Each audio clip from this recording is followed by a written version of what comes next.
오늘은 재미가 그렇게 좋은 장은 아니었다. 왜? 지수가 빠졌으니까. 특히 거래소 지수 잘 올라가다가 11시쯤부터 얻어맞았다. 왜? 선물옵션 만기일의 영향을 좀 받은 것 같아요. 업종으로는 오늘 지수가 떨어졌기 때문에 지수를 끌어올리는 업종들이 올라가진 못했어요. 그래서 로봇, 제약바이오 정도만 눈에 띄었고, 종목들에서는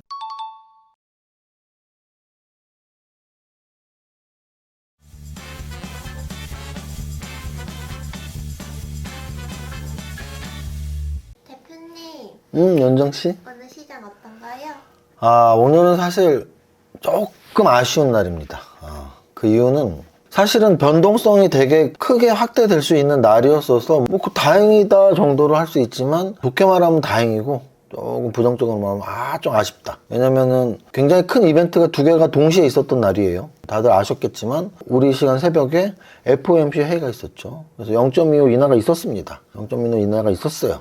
그럼에도 원래 거의 뭐 90% 이상 예정되어 있던, 점도평상으로 예정되어 있던 금리 인하였기 때문에 그 금리 인하가 사실 큰 영향을 주진 못했어요. 그리고 심지어는 뭐 내년에 한 번 정도만 할 것 같아, 뭐 이런 것 때문에 오히려 뭐 마이너스를 빌빌 거리다가, 하지만 금리 인상은 없어. 근데 제가 늘 강의할 때 말하지만 금리 인상 저는 없는 건 당연하다고 보는데요. 어쨌든 저쨌든 금리 인상은 없고 내년에 한 번밖에 안 할 것 같아, 요 정도가 이제 그래도 약간의 플러스를 내는 그런 미국 증시였고요. 또 하나 이제 이 금리 인하 재료의 플러스에서 우리나라 같은 경우는 오늘 어떤 이벤트가 있었냐면 선물옵션 만기일이었죠. 특히나 3692는 코스피 200 선물 만기까지란 말이에요. 그러면 변동성이 꽤 커질 수 있는 날이었는데, 변동성이라는 건 위로든 아래로든의 변동성을 다 포함하는 겁니다. 그럼 만약에 위로의 변동성이 나왔다면 오늘 사실 역사적 신고가도 가능하죠. 왜? 2% 정도는 당연히 변동성이라는 표현을 쓸 수 있으니까 위로 2%가 갔다면 사실은 오늘 갑작스러운 역사적 신고가 갱신이 가능할 수도 있었는데,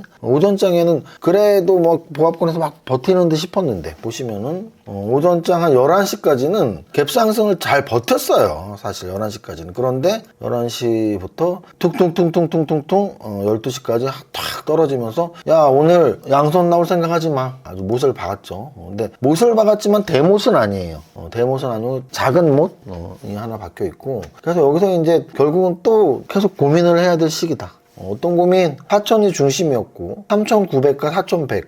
근데 이제 4,100을 살짝 뚫었었거든요. 그래서 신고가 근처까지 갔었는데 4,100을 지키기는 했지만 신고가 얻어맞은 거 아니야? 라는 포즈의 지금 음선이 났단 말이죠. 그래서 저는 아직도 4,100 이하까지 가기보다는 여기에서 꽤 잘 버틴 거란 말이죠. 그래서 4,100에서만 잘 버티면 기회는 반드시 오고, 바람만 휙 불어도 4,200에 돌파를 하니까 아직은 여전히 박스권 고점에서 신고가를 넘보고 있구나라는 해석을 하고 싶고요. 그 대신 박스권 고점에서 신고가를 넘보고 있는데 얻어맞을 수도 있어의 확률이 좀 생긴 거죠. 하지만 아직은 여전히 신고가 뚫을 확률이 높다고 봅니다. 12월 안에. 자, 그 다음 코스닥은요, 거래소와 마찬가지로 코스닥도 오늘 음선 나왔고요. 거래소는 한 0.5% 정도 빠졌는데 코스닥은 보합 정도 마감을 했습니다. 오늘 제약바이오가 그래도 전체적으로 좋았기 때문이다 라는 말씀 드리고요. 오늘 사실 이 매매 동향이 꽤 중요한데요. 매매 동향에서 외국인들은 분명 윗방향으로 봤거든요. 개인들도. 이제 기관이 오늘 좀 강매도가 나왔어요. 코스피 현물도, 코스닥 현물도, 코스피 200 선물도 강매도가 나와서 오늘 좀 기관들의 매도세가 신고가 도전을 무너뜨렸다 정도 할 수 있고, 만약에 이게 이제 개인과 외국인의 포지션이 바뀌었다면, 즉 개인이 순매도를 하고 기관이 순매수를 했다면 그게 바로 쌍끌이죠. 그래서 오늘 좀 기관 매도세가 꽤 셌던 게 아쉬웠습니다. 여기까지 하고 코스피 200 상승률 상위 종목 보겠습니다. 삼성전자 하루 종일 플러스 보이다가 마이너스, SK하이닉스 마이너스 3%, 그리고 뭐 코스피 200 탑 10 안에 드는 종목 중에도 1, 2% 오른 게 쉽게 보이지 않죠. 그래서 코스피 200 전체를 보면, 자, 삼성화재 우리가 어떻게 해석하면 되냐면, 보시면 종가잖아요, 종가. 이게 이제 주식 오래 하신 분들은 알지만 코스피 200에 포함된 종목들 중에 선물 옵션 만기일 날 이런 식으로 종가 급등이 나오는 경우가 있어요. 갖고 있는 분들은 사실은 쾌재를 부릴 일이지만, 분차트를 보면은 이 종가가 그냥 막 20% 그냥 땡긴 거예요. 그래서 이제 코스피 200에 포함된 종목들이 가끔씩 이렇게 나오는 경우가 있는데요. 봉차트로 보면 막 굉장한 일이 생겼지만 아마 내일 마이너스가 꽤 크게 나올 확률이 높다라고 생각하시면 됩니다. 그래서 오늘 삼성화재의 급등을 의미 있게 볼 필요는 없다. 종가에 올라간 것이다. 이렇게 보시면 되고요. 사실 의미 있는 것들은 녹십자의 상승, 그리고 롯데칠성, 한일시멘트 이렇게 하루 종일 좀 주가가 좋았던 종목들이고요. 오늘 전체적으로 롯데칠성, 롯데 소비주죠. 현대백화점, 신세계 유통주죠. 그래서 좀 약간 소비주들, 그리고 한전기술, 원자력, 그리고 역시 건설주들, 현대건설, 대우건설 이쪽도 원자력으로 볼 수 있고요. 그래서 오늘은 건설주들, 그리고 이제 LG이노텍도 좀 보입니다. 그래서 이 정도가 코스피 200에서 눈에 띄는 종목들이었다. 어쨌든 삼성화재가 압도적으로 눈에 띄지만 큰 의미는 없다. 이렇게 말씀드리고요. 보유하신 분들은 종가에 물론 팔 기회도 없었겠죠. 시간에서 팔아도 될 것 같은데. 자, 그 다음 거래대금 상위 종목 보겠습니다. 오늘 일동제약이 1조 2천억까지 올리면서 24% 상승했습니다. 일동제약 24%. 제약바이오죠? 거래대금 1조. 삼성 에피스홀딩스 플러스 로보티즈가 로봇이죠, 로봇. 6% 상승했고요. 이지스 신규 상장주. 이뮨온시아가 22% 상승하고 1조를 돌파했는데 얘도 역시 제약바이오. 올릭스가 5% 올랐는데 얘도 역시 제약바이오. 고영, 클로벗 얘네들은 로봇. 그래서 지금 역시 거래대금 상위에 제약바이오와 로봇이 많이 모여있다. 로제.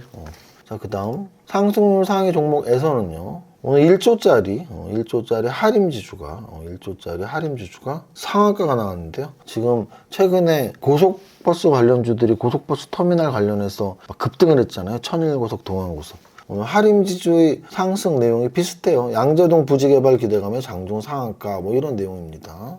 아까 말씀드렸듯이 동양고속, 천일고속 이런 종목들. 삼성화재는 의미 없다라고 말씀드렸어요. 의미를 찾을 필요도 없다. 그다음 일동제약은 24% 상승, 제약바이오. 이면은시아, 제약바이오. 서부트럭터미널, 강남 고속버스 터미널 개발과 아주 흡사한 거예요. 이게 TD가 트럭터미널이에요. 그다음 텔레칩스 2천억짜리 자율주행 관련주. 슈어소프트테크 3,700억짜리 역시 자율주행. 엑세스바이오, 앞타바이오, 바이오 관련주들이겠죠. 녹십자 1조 7천억짜리가 아주 오랜만에 11% 상승, 오늘 제로 나왔습니다. 이 정도까지 보면 될 것 같아요. 그래서 오늘은 재미가 그렇게 좋은 장은 아니었다. 왜? 지수가 빠졌으니까. 특히 거래소 지수 잘 올라가다가 11시쯤부터 얻어맞았다. 왜? 아마도 오늘 선물옵션 만기일의 영향을 좀 받은 것 같아요. 삼성화재 막 급등하고 이런 거 다 선물옵션 만기일의 영향이에요. 자, 그 다음 업종으로는 오늘 지수가 떨어졌기 때문에 지수를 끌어올리는 업종들이 올라가진 못했어요. 그래서 로봇, 제약바이오 정도만 눈에 띄었고, 종목들에서는 역시 녹십자, 이뮨온시아, 일동제약 대부분 제약바이오였고요. 삼성화재는 시총 큰 종목 중에 갑자기 28%가 올라서 왜 올랐지 봤지만 종가에 땡긴 거로 이렇게 보시면 됩니다.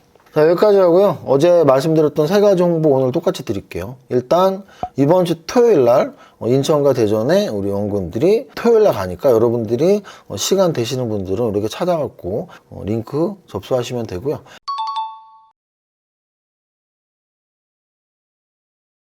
제가 하는 부산 강연은 12월 27일인가 그런데 저는 이미 마감이 됐습니다. 그래서 문이 닫혔을 거예요. 그래갖고 나 이세무사 거 보고 싶은데 다음 주 일요일 날 단기 매매 강연이 있고요.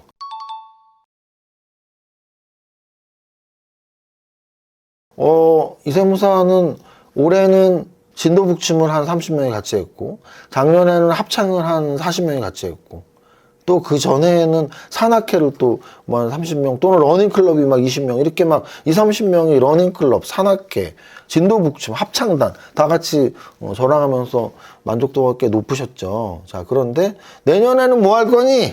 저는 주말에 하는 게 있고 평일날 하는 게 있는데요. 예를 들어 산악회는 매주 주말에 갔었죠. 그래서 내년에는 주말에 원래를 2개를 만들었습니다. 저는 평일날 골프를 안 치기 때문에 둘째 주 일요일 사우스 스프링스, 넷째 주 일요일 안성 베네스트. 그래서 여러분들이 나 골프 좀 치는데 나 이세무사랑 골프 치고 싶은데 원래를 해보신 분들은 아시죠? 이렇게 원래 회원끼리 단톡방 만들고 서로 친해지고 그리고 또 골프장에 한 달에 한 번씩 보면서 골프 치고 식사하고. 근데 저는 식사하시면서 그냥 술만 먹고 집에 가는 게 아니고 주식 얘기, 주식 상담도 해드리고 이런 골프 모임을 내년에 원래를 2개를 만들었습니다. 여러분들이 관심 있으시면 신청하시면 됩니다. 여기까지 하겠습니다. 100억 부자송 첫 번째 줄 시작. 나는 10년 안에 100억 부자 될 거야. 화이팅!